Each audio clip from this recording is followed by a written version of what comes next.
Hey, if we haven't met, I'm Kyle, and I'm a millennial, hello, which means, among many things, that I am a fan of Coldplay. So, okay, let's go.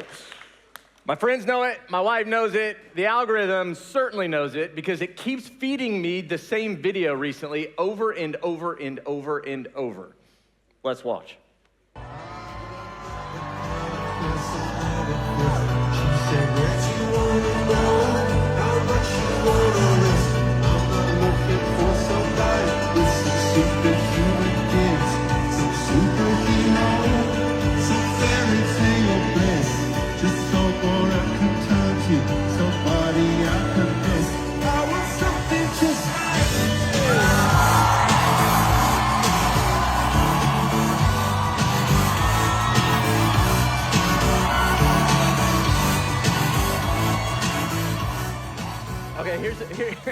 Here's the thing. It's not even really that funny. I hear you laughing. You're kind of laughing probably at me more than the video.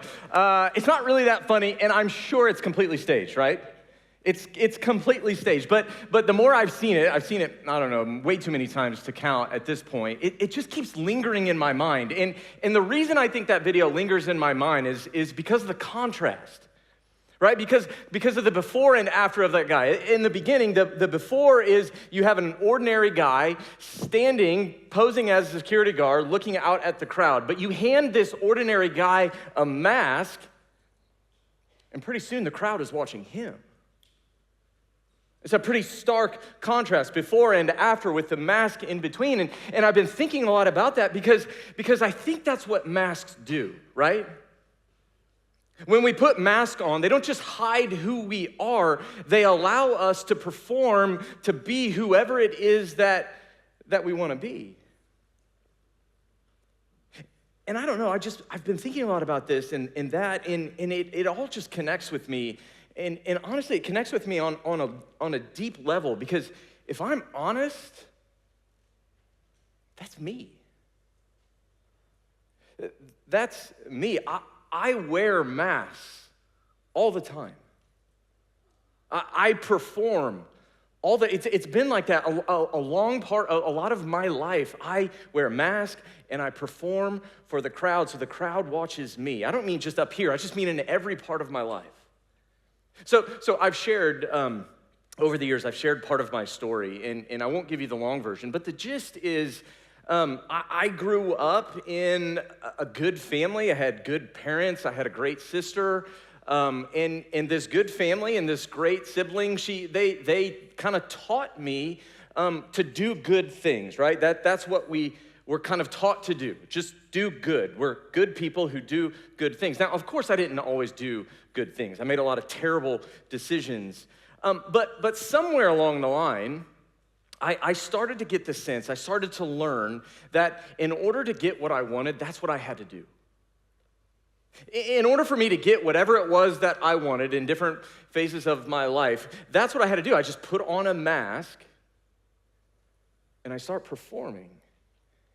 And so that's exactly what I did, especially in high school. I figured out which mask to put on in front of which crowd to get the thing that I wanted. So I was one person at church, and I was one person at home, and I was one person on the weekends, and I was one person on a sports team, I was one person with my friend. I had all these different masks. And I could use sarcasm, and I could use sports, and I could use humor, and I could be the teacher's pet, and I could be the nice guy, and I could be the partier. I could be all these things. They were all in my bag of tricks. And the thing about that is I got really good at using all of those different masks. I got really good at putting them on and performing to get the thing that I wanted, whatever that thing was.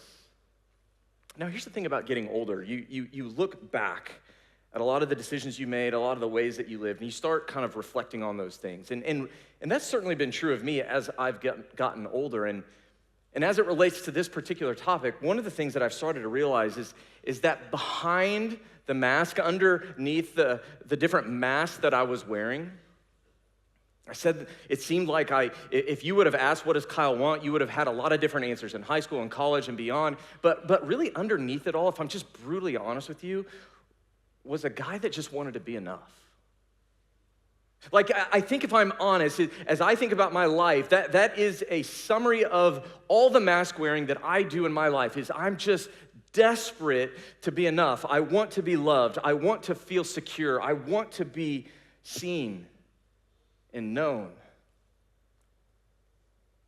And so I've performed back then, and honestly, I still kind of do.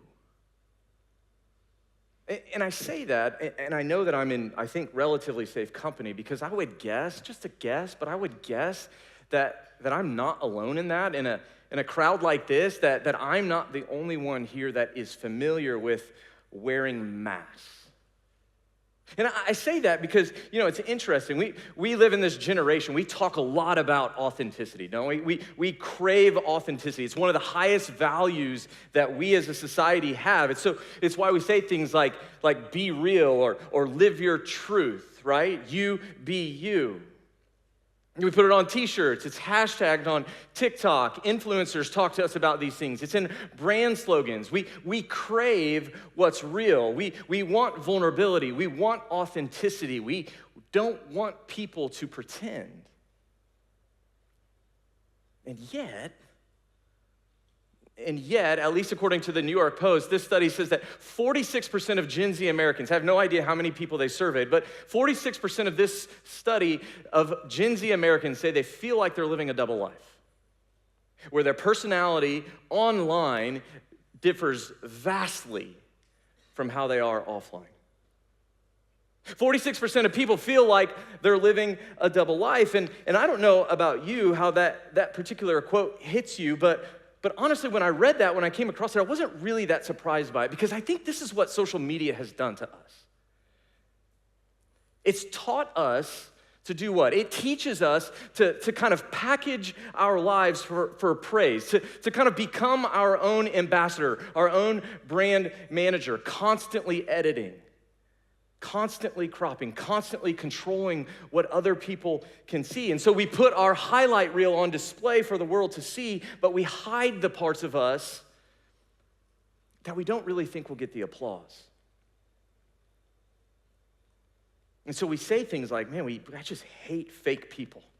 I just hate fake people, right? We say that. We hate fake people. But the truth is, I think if we're honest, the truth is, we all fake it sometimes, don't we? We all fake it sometimes. We filter, we edit, we perform, both online and I would argue also in person. See, we want to be known. We talk a lot about that on Tuesday nights. We want to be known. Of course you do. That's why a lot of us, that's why we come here. We want to be known, but here's the thing. Here's what we do. We want to be known. We're desperate for us, but a lot of us, I think, settle for being liked. We want to be known, but we settle for being liked. And the question becomes, why? Why do we do that? Why do we settle? Well, it's easier, right? Because being known, what does being known require? It requires vulnerability. Letting people see the unedited version of ourselves, the one that's sometimes insecure, the one that sometimes is anxious or unsure or has doubts or is even kind of messy. But it's risky. It's risky to let people see that because what if they don't like what they see when they see that? And take it a step further, what if they see it and not only do they not like it, what if they walk away from us?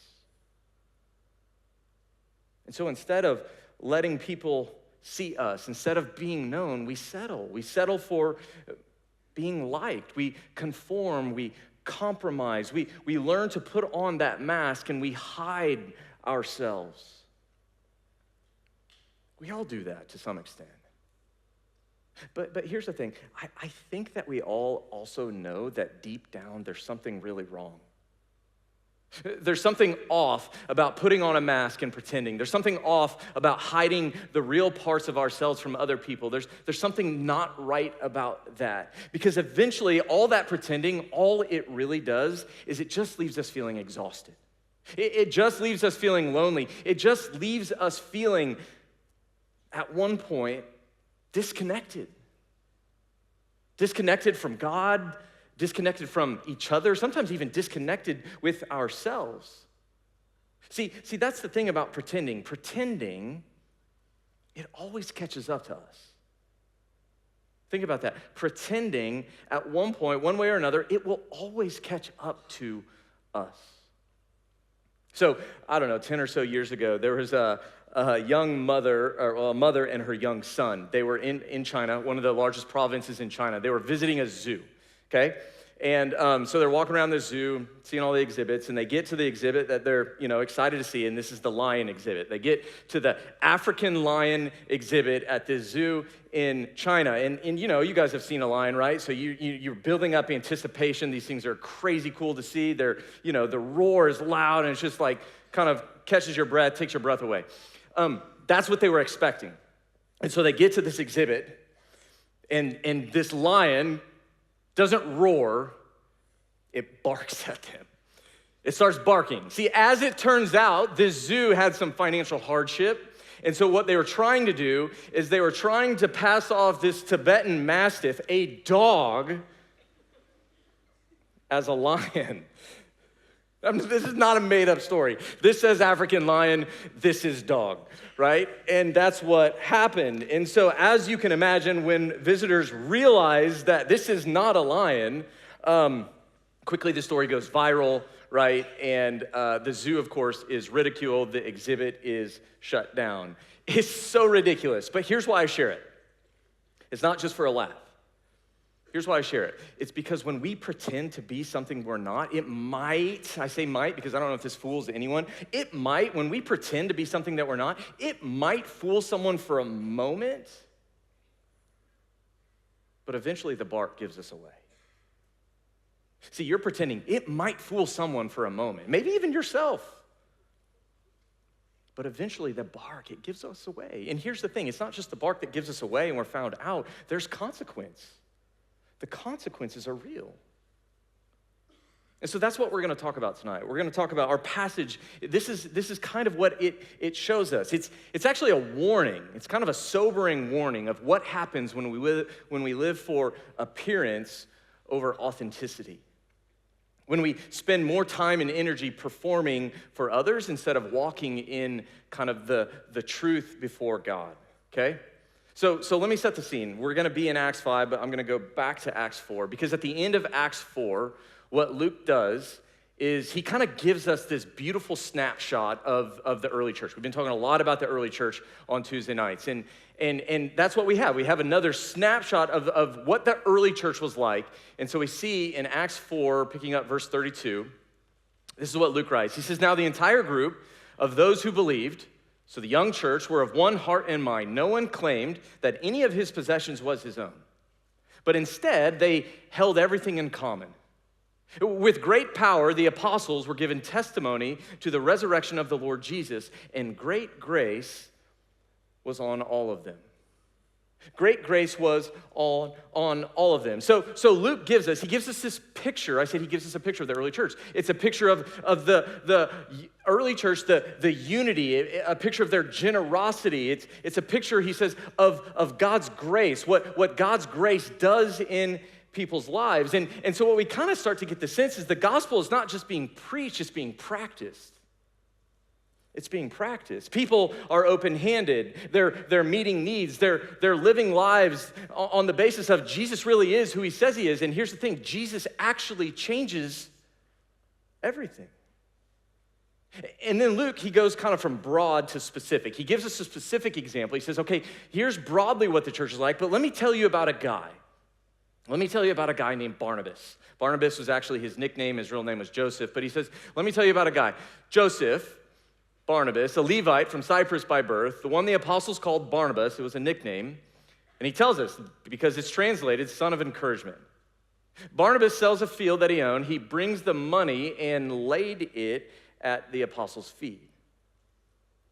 Okay, so Barnabas, he has this property. I don't know how much property he has, how many fields he owns, but we're told that he goes and he sells this field and he takes the proceeds from selling the field and he brings it to the leaders of the church and he lays it at their feet. He gives it to the church. Now catch this, there's no verse in here that says Barnabas had to do this. There's no verse in here saying that the church asked for it. There's no verse in here saying that someone manipulated or guilted him into it. No, it was just a sincere act of generosity.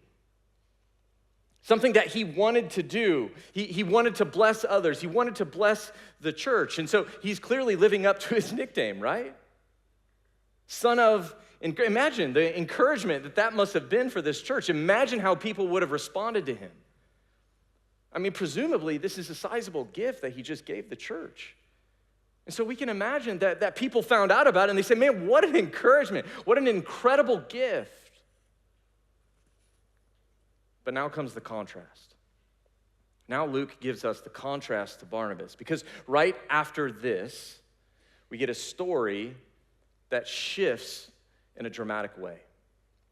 It shifts in a dramatic way. So we're going to pick up, this is Acts 5, verse 1. It says, but a man named Ananias with his wife Sapphira sold a piece of property. However, Ananias kept back part of the proceeds with his wife's knowledge and brought a portion of it and laid it at the apostles' feet. So kind of sounds familiar, yeah? On the surface, it's the same thing, right? It's exactly what Barnabas did. It's the same situation, same setup, selling property, bringing it to the church. But I think beneath the surface, we're already starting to see something's different. Ananias, Peter asked, why has Satan filled your heart to lie to the Holy Spirit and keep back part of the proceeds of the land? Wasn't it yours while you possessed it? And after it was sold, wasn't it at your disposal? Why is it that you planned this thing in your heart? You have not lied to people, but to God. Why have you done this? You haven't lied to people, you've lied to God. And then, if it wasn't bad enough, the story, this is the part we don't expect, but this is how it continues. When Ananias heard these words, he dropped dead, and a great fear came on all who heard. The young men got up, wrapped his body, carried him out, and buried him. About 3 hours later, his wife came in, not knowing what had happened. Tell me, Peter says, did you sell the land for this price? This price? Yes, she said, for that price. Then Peter said to her, why did you agree to test the Spirit of the Lord? Look, the feet of those who have buried your husband are at the door, and they will carry you out. Instantly, she dropped dead at his feet. When the young men came in, they found her dead, carried her out, and buried her beside her husband. Then great fear came on the whole church and all who heard these things. It's a heavy story, isn't it? It's a heavy story. I mean, it might be one of the heaviest stories in the entire New Testament, and it's meant to be. It's meant to kind of have that weight to it, especially on the heels of the story of Barnabas and the early church. It's kind of meant to make us sit and think and wrestle with. I think this question, what exactly did they do wrong? What went wrong? What exactly did they do that was wrong? Was it lying? I mean, yeah, we could say obviously, right? Like, lying is in the passage a couple different times, right? They lied to Peter. They lied to the church community. Peter says, you're not lying just to people, you're lying to God. Was it greed? Well, maybe, but Peter makes it clear in verse 4 that property, it was theirs. And what that means is that all the money associated with the selling of the property was theirs too. They could have kept as much as they wanted. There was no rule. Nobody was forcing them to sell it and bring it. So it wasn't greed, or at least it wasn't the main thing. See, I think it was deeper. It was deeper than dishonesty. It was deeper than greed. It was their performance. It was their performance. They wanted the reputation of holiness more than they wanted the reality of it. They saw the praise, they saw the honor, they saw the respect that Barnabas got, and they thought, we want that too. And so what they do is they act the part. They put on a mask of devotion. They stage generosity because they want to be impressive. See, they did the right things for the wrong reason. Giving, not out of, they bring the gift, not because they love God, not of sincerity and authenticity. No, they bring this gift because they just want people's approval. It was all just a performance. And here's the thing, that performance, it cost them. Remember, I said it always catches up to us. Because that's what happens when we wear masks. Sooner or later, it's going to cost us. What does it cost us? There's a lot of things that we could say, but I think there's at least two things that we see in the passage. Two things that happen when we wear a mask. And the first is that it hurts the people closest to us. When you and I, when we wear masks, when we hide ourselves, when we perform as if we are someone we are not, it hurts the people closest to us. I mean, think about it. Ananias lost his wife. Sapphira lost her husband. Presumably, someone lost a son, someone lost a daughter, someone lost a sibling, someone lost a friend. And that's what sin does. See, I think sometimes we think that, hey, my sin, yeah, I know I got sins, I know I have flaws, I know my life is a mess, but we convince ourselves or someone sells us a lie that we believe that, hey, when I sin, it only really affects me. But it doesn't. It hurts other people. And often the people that it hurts the most are the people closest to us, the people that we love the most. I kind of learned this the hard way when I was back in college. I've shared the longer version of this story, so I'll just shorten it this time. I was in a fraternity house at Mizzou. I lived in a fraternity for 4 years, and I came into college, and I was a Christian. I would have said I was a Christian. And, you know, there were some challenges living in a fraternity house as a Christian, but I was doing my best, and one of the things that we did is we started a Bible study. Started a Bible study in Farmhouse, and guys kind of started coming more and more. And we had the opportunity at one point, this was back when Hurricane Katrina wiped out a big part of New Orleans. We had an opportunity to partner with the college ministry on Mizzou's campus at the time to go down and do some kind of relief work. And so these guys weren't a part of that college ministry. I was, they weren't. They just kind of came to the Bible study occasionally. And I convinced them, I said, hey, I think this is going to be a good thing for us. We should go down. We should do some good together. There's that do good, right? We should go down. We should do this thing together. And somehow I convinced them that it was a good idea to come down. And so that's what we did. We went down and we joined up with this college ministry. We were really the only Greek people on the trip. And a few days into the trip, we had a curfew every night. A few days into the trip, at curfew, two of the guys in this group, they didn't come back. And, you know, the group leaders, they start texting me. They're like, hey, where are these guys? I'm like, I don't know. They're supposed to be back. So I start texting them, no response. Call them, no response. Time goes on. It's a few hours at this point. It's late in the night. We're in New Orleans. And I had no idea where these guys were. And so, you know, I started to get both worried but also angry because people were starting to look at me like, hey, you know, where are these guys? What are they doing? It was well after midnight, and a car pulls up. I remember kind of the entrance to where we were staying. Car pulls up, music's bumping, doors fly open, people are screaming. Smells like booze, smells like cigarettes, right? They'd clearly been partying somewhere. And I'll never forget, I took those guys aside, and remember, I was embarrassed, I felt shame, I was angry, all the things, right? And I made a decision in that moment when I realized where they were and what they'd done. I made a decision in that moment, I want them to feel way worse than I feel right now. And so I just ripped into these guys. And the leadership of this trip and other people had gathered, because this was a really big deal that we couldn't find these guys. And so there was kind of a crowd of people watching me just tear into these guys. And I'll never forget, one of the guys, I don't know why he did this. He didn't like respond to me in the moment in front of everyone. He pulled me aside and he looked me in the eyes. He says, Kyle, here's the thing. You think you're better than us? You think you have it all figured out? You think you're so much better than us? But really, he said this. He said, you're just a hypocrite and nobody knows it. And here's the thing. He was right. I didn't see it at the time, But he was 100% true. I had put on this mask of self-righteousness and pride and holiness and said, I am better than you, and how dare you embarrass me in front of all these people.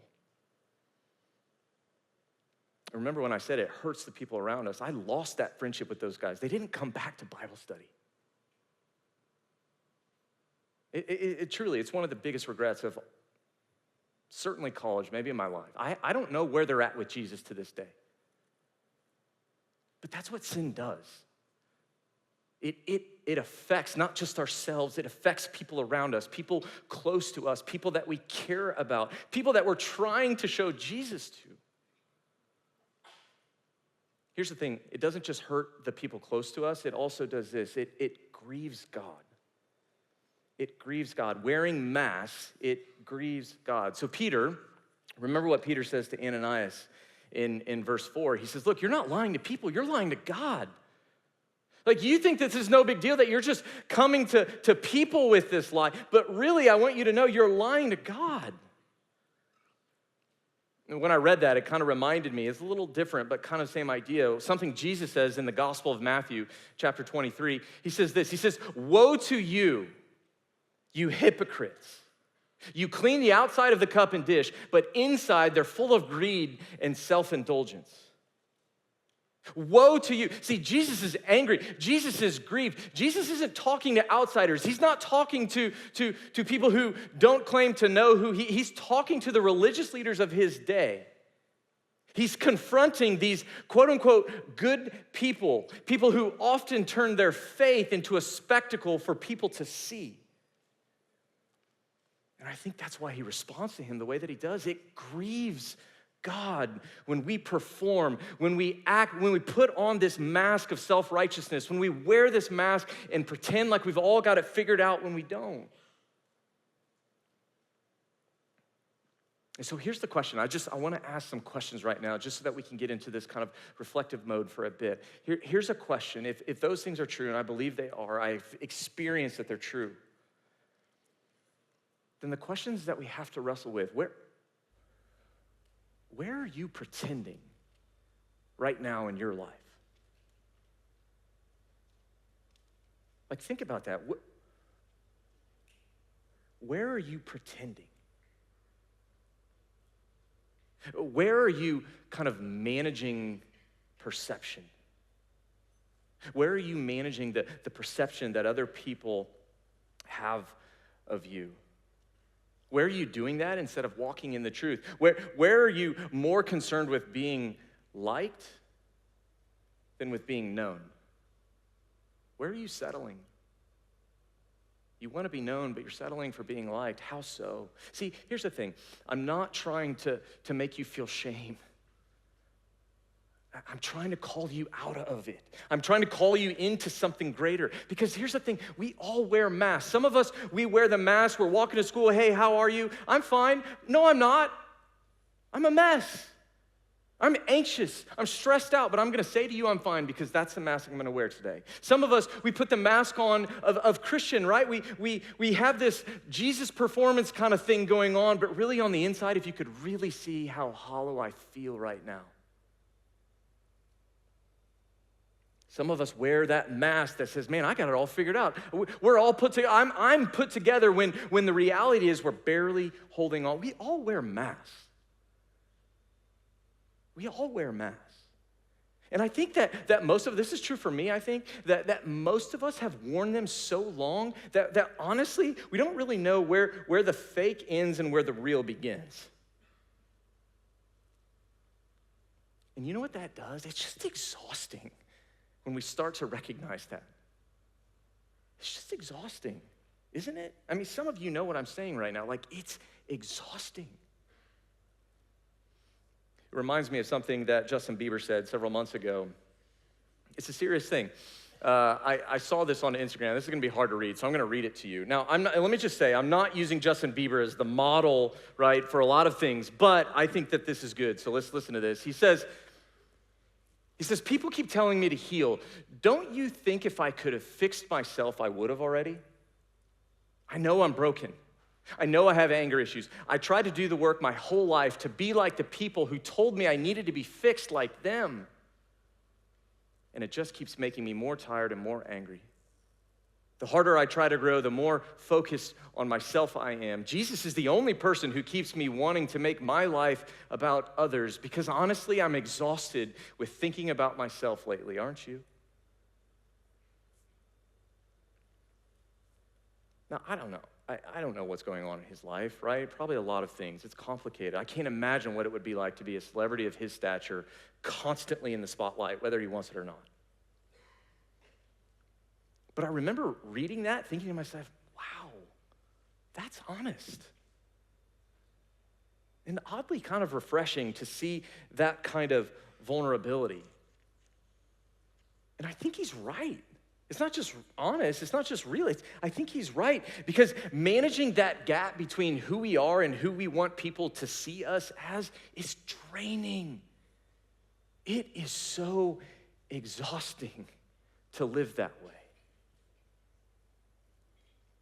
And so I just want to suggest another way. I want to suggest to us that there's another way to live, that there's a better way to live. And it doesn't start with trying harder, because trying harder is just another mask, right? I can just perform out of this. I can just do better, do more. I'm going to try harder. It's not that. It doesn't start with trying harder. It starts with trusting deeper. It starts with trusting deeper. See, what I want to say is that you can take off whatever mask that you're wearing, because God already knows. God already knows what's behind it. He sees you. He's not fooled. He's not shocked. He sees you completely, and he loves you completely if your faith is in him. And so Psalm 139, verse 1, it says, Lord, this is King David. He says, you've known me, and you've searched me, and you've known me. You see, I think David would say, look, we don't have to fake it with God. We can bring him our mess. We can bring him our fear. We can bring him our failures. We can bring these things to him. And here's the thing, God doesn't turn away from that. He moves closer. He doesn't say, where are you? Because he wants us to feel shame. He wants to draw near to us because he wants a relationship with us. So just to summarize it all, what is Acts 5 doing? Acts 5, it's teaching us, it's showing us where performative Christianity, where it leads us, right? Ananias and Sapphira, they do the right thing for the wrong reasons. They give to look generous, but not out of love. They want approval. They wanted the reputation more than the reality of holiness, and it cost them everything. But here's the other thing this passage does. It doesn't just show us them as an example. It shows us, it points us to Jesus. Because there's a couple things. There's good news and there's bad news. I'm going to start with the bad news. The bad news is that performative faith, performative religiosity, mask wearing, it's precisely what killed him. It's the sin that killed Jesus.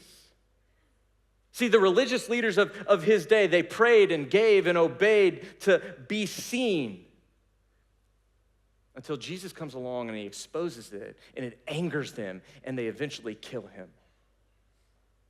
And I say that because I want us to realize that this mask-wearing thing that we're talking about, this performance orientation that I think all of us have to one degree or another, it's serious.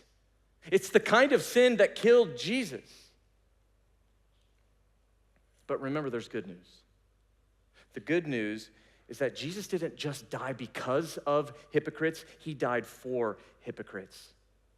He died for pretenders. He died for performers. He died for people pleasers. See, Jesus isn't exposing us to shame us. No, Jesus is, it's odd to say it this way, he's graciously exposing us because he wants to heal us. See, Kate's been talking about the cross. She was talking about the cross earlier. The cross is God's way of saying, I'd rather die for your pretending than let you die in it. That's grace. That's good news. You don't have to prove yourself. You don't have to curate a better version of yourself for people to see. You can confess instead of conceal, and you can trust that what Paul says in Romans 8:1 is true. There is now no condemnation for those in Christ Jesus. None. If your faith is in Jesus, you are not standing condemned for your performance, for your mask wearing, for your hiding. None. And so here's my hope for us. Tie it all up. Here's my hope for us, my hope for you, my hope for me, my hope for this growing community. My hope is that Veritas would be a place where grace makes honesty and vulnerability possible. Where confession of our sin, it replaces performance, where masks aren't needed because grace is normal. It's a place where it's okay to say, I'm not okay, and not be met with judgment, but be met with Jesus. Because you see, I think that's what the church was meant to be. It's not a stage for the spiritual elite, it's a home for the honest. So the question I'll just leave you with is, what would change if we lived that way? What would change if you lived that way? What would change if you took off the mask tonight and lived without whatever mask you're wearing tomorrow, this week, this month, this semester, this year, the rest of your life? I want you to imagine friendships built on truth, not on image. I want you to imagine faith in Jesus that's less about looking the part and more about experiencing the person of God himself. Because that's what happens. Guys, that's what happens when we stop performing and stop trusting. We finally become what we were always meant to be: known, loved, free. And so don't settle for less. Take off the mask. I promise you it's worth it. Let me pray for us.